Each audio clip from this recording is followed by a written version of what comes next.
Hola, mi nombre es Jared Miser Ruiz Sánchez. Soy un estudiante del cuarto cuatrimestre de Ingeniería Mecánica Automotriz en la ciudad de Veracruz, en la Escuela de Mecánica y Diesel del estado de Veracruz, Grupo SETBA. Y hoy les voy a presentar mi video acerca de lo que es todo el cuatrimestre visto de la materia de cálculo. El objetivo de este video es demostrar los temas aprendidos a lo largo de todo el cuatrimestre en forma de un video, para que se quede como evidencia de nuestro mejor desempeño en el día a día.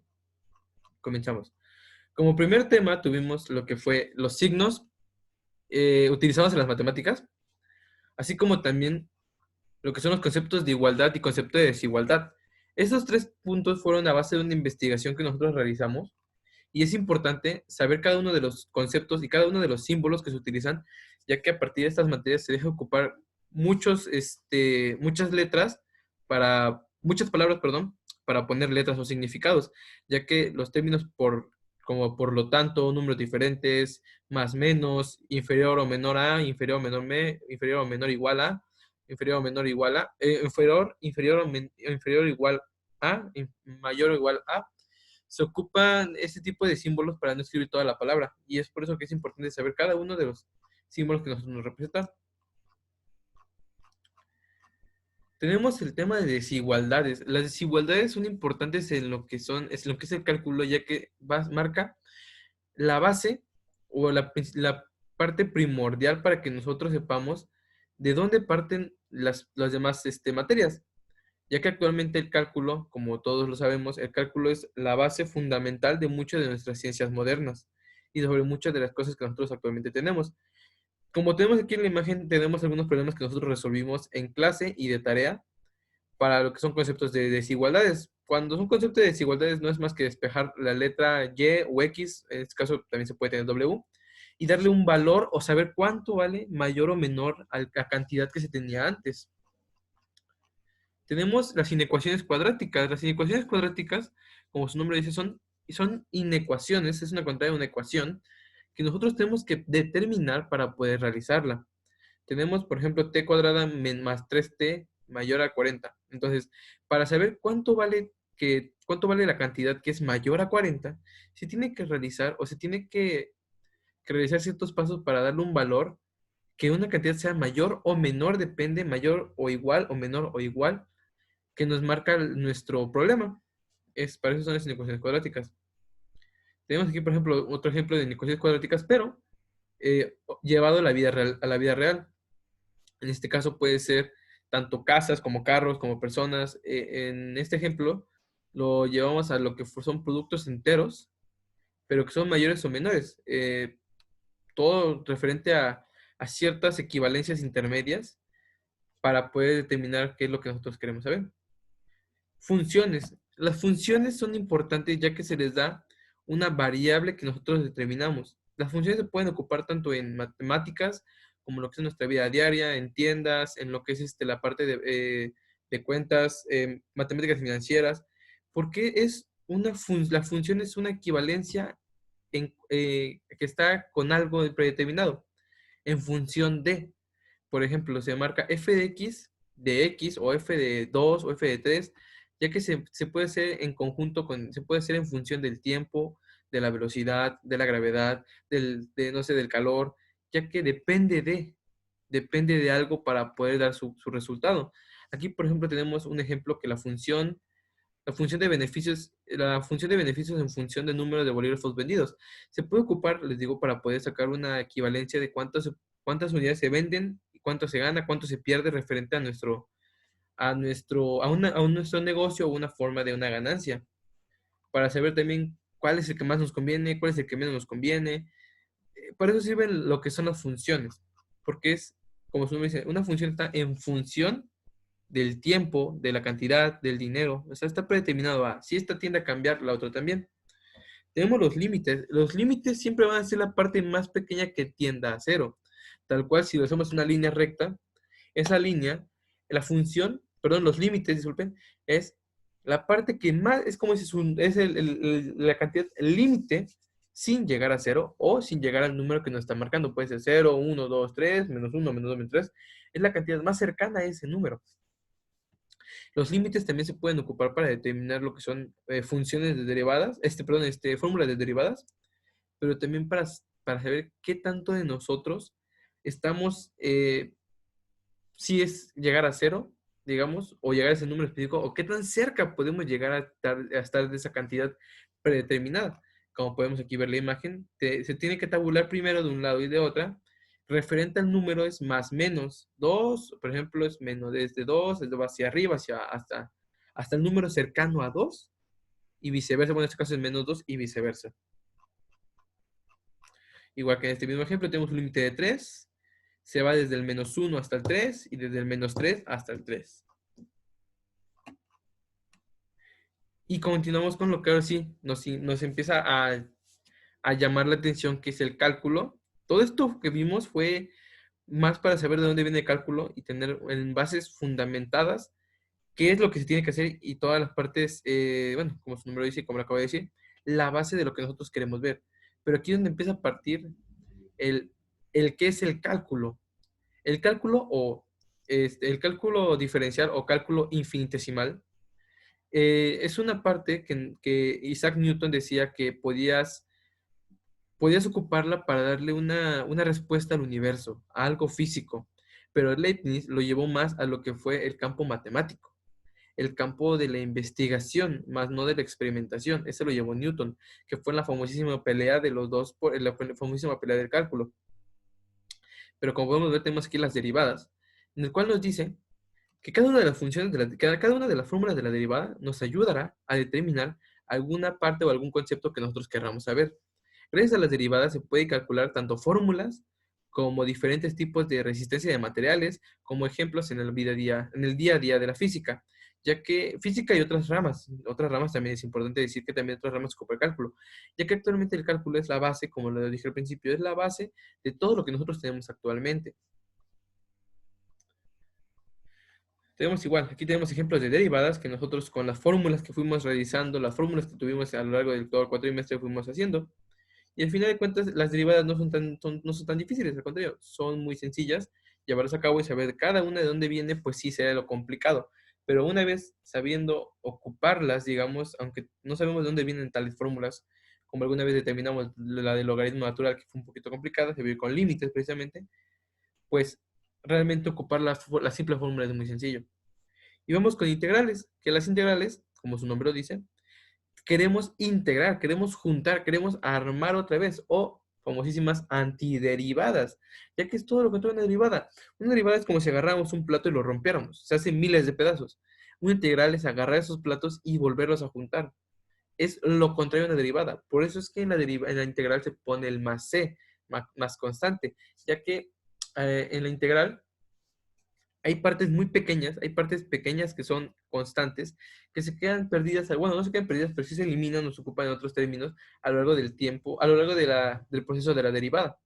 Por eso es importante poner más C, ya que estás generalizando, estás englobando aquellas que se fueron quedando en el camino. Igual lo mismo, las fórmulas integrales se realizan con fórmulas o con formas de derivación o formas de integración, reglas de derivación, reglas de integración, depende a cómo uno las conozca. Y cada una de ellas son importantes porque de igual manera, gracias a las integrales, podemos determinar partes físicas de nuestro universo, como ahorita lo vamos a ver, que una de ellas es la aceleración. Para determinar la aceleración de un vehículo o determinar la aceleración de un objeto que cae en cuerpo libre o X o Y razón, necesitamos también, podemos ocupar las fórmulas que ya nos dieron desde un principio y que hemos aprendido año con año en la universidad, en la primaria, en la secundaria, etcétera, etcétera, etcétera. Pero saber de dónde viene eso es lo complicado. ¿De qué partes vienen perdón, fórmulas? Pues esas fórmulas que nosotros tenemos de velocidad igual a tiempo, distancia, aceleración, gravedad, todo ese tipo de fórmulas que se combinan vienen dadas desde lo que es el área, perdón, disculpen, desde el cálculo infinitesimal o el cálculo de las antiderivadas. Y es por eso que nos damos cuenta que con simples fórmulas de derivadas, o integrales, en este caso van a ser integrales, podemos determinar cuánto equivale la aceleración en un cuerpo que, por ejemplo, un automóvil que arranca de 0 a 0 kilómetros, de 0 tiempo a 0 kilómetros, y alcanza una velocidad igual a 2t metros sobre segundo al cuadrado, ¿no? O metros sobre segundo. Con eso podemos calcular la distancia recorrida después de 10 segundos. Gracias a nuestras fórmulas o nuestras reglas de derivación que nosotros dan también para poder calcular este tipo de situaciones. Por ejemplo, el segundo ejemplo, que es una persona que deja caer una pelota desde lo alto del edificio, podemos calcular la aceleración que puede llegar a tener esa persona al dejar caer esa pelota, ya que pues la gravedad es una constante y la tenemos, se puede calcular simplemente haciendo derivadas. Incluso si no sabemos la fórmula, se puede derivar los datos que nos hacen falta o los datos que nos sobran para poder sacar una fórmula que se acople mejor a las necesidades que nosotros tenemos para encontrar una incógnita que sea necesaria para resolver la pregunta, ¿no? También tenemos el área entre curvas. Cuando es un objeto, digamos, eh, cuando es un objeto, un cuerpo geométrico, que tiene, aunque sea paredes irregulares, pero realmente no tiene ninguna curva, a menos que sea un círculo, que el círculo realmente tampoco tiene una curva como tal, pero es solamente un cuerpo uniforme de una sola cara. Se puede calcular con este tipo de área, el área se puede calcular con este tipo de fórmulas, que es área entre dos curvas, se puede calcular con el área de las integrales. O sea, a fuerza se tiene que restar el área uno y el área 2 que se está comparando. Pero realmente es muy sencillo ocupar esta fórmula, como vemos en la imagen. Los ejemplos que nosotros tenemos es que tenemos que encontrar el área de una parábola, entre una parábola de y igual a 4 menos x al cuadrado y la recta de y igual a un medio x más 2. Tal vez a lo mejor suene muy poco útil saber eso, pero realmente cuando se lleva a la realidad es útil, ya que identificas partes que uno no conoce, porque a veces nos hacen falta tantos datos que no sabemos ni por dónde empezar. Pero con estas integrales, los datos pueden llegar a ser sustituidos por valores que uno se les puede dar, que es la ventaja de ocuparlo directamente en una integral. Y bueno, como podemos ver en esta imagen, tenemos lo que es, perdón, lo que podemos ver en el segundo ejemplo, es que tenemos que encontrar el área de una región encerrada por la gráfica de f de x igual a x al cubo por g de x más 2y, y las rectas cortan entre 0 y 1. Y es lo que les vuelvo a repetir, son las rectas que tal vez a lo mejor recorten entre 0 y 1, pero cada una de ellas tiene su propio valor y su propio espacio en el universo. Por eso es que tienen que ser analizadas de una manera correcta. Como siguiente tema tenemos distancia entre puntos. La distancia entre puntos se puede calcular de dos maneras. Cuando es de manera recta puede ser con la fórmula de distancia entre puntos, que en este caso sería raíz cuadrada de x2 menos x1 menos y2 más y2 menos y1. De esta manera, cuando tienes una distancia de un punto A a un punto B, pero de forma recta. En todo caso, que no se tenga una forma recta, se tenga una forma elíptica, helicoidal, circular, etcétera, etcétera, etcétera, pero que no sea una línea recta de punto A a punto B, sino una línea no recta de punto A a punto B, valga la redundancia, se ocupará esta fórmula que nosotros tenemos acá, de la de longitud igual a B, integral de BA, raíz de 1 más f' de x por el diferencial de x.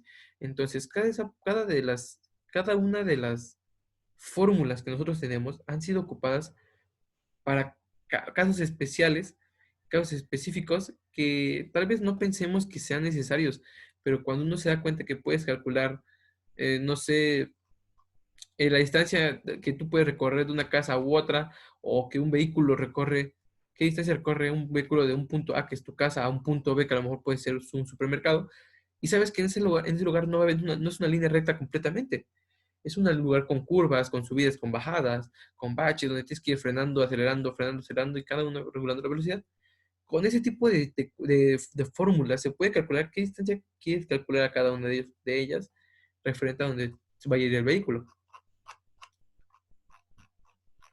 Como penúltimo tema tenemos sólidos de revolución. Un sólido de revolución no es más que un cuerpo que es un giro, o sea, que da una vuelta entera, ya que una revolución es una vuelta de punto inicial a punto final, y un sólido pues es un objeto en el cual se puede ser palmeable o puede ser deformado. Igual, lo mismo, se ocupa una fórmula específica de pi, bueno, volumen igual a pi, integral de BA por F mayúscula, nada más que, bueno, se pareja también con minúscula, pero tienes que saber que es F mayúscula más que nada para diferenciar, de x al cuadrado, diferencial de x. Con esta fórmula se puede calcular, como en el primer ejemplo, datos que nos dan, que la entrada del volumen es un cono de radio de 5 y la altura de 10, y está en función de f de x de un medio de x entre el 0 y el 10. Con estos datos se puede calcular en la gráfica fácilmente, solamente que intercambiar valores ya, y nos da un valor de 250 sobre 3 pi. Pero en todo caso que nosotros no tengamos ningún dato, queramos sacar la fórmula, pues bueno, igual con la misma fórmula se puede sacar el área de lo que es perdón, el volumen de lo que es nuestra imagen o nuestro cilindro que tenemos en la foto, perdón, en el documento de Word, que tenemos integral de AB, f de x al cuadrado de x. Empezamos a despejar o a ver qué valores tenemos. Nos damos cuenta que tenemos pi por radio al cuadrado sobre 2x. ¿Por qué radio al cuadrado? Porque bueno, es el que nos está dando. Entonces, una vez teniendo esto, pues solamente vamos despejando, vamos sacando los valores que son constantes.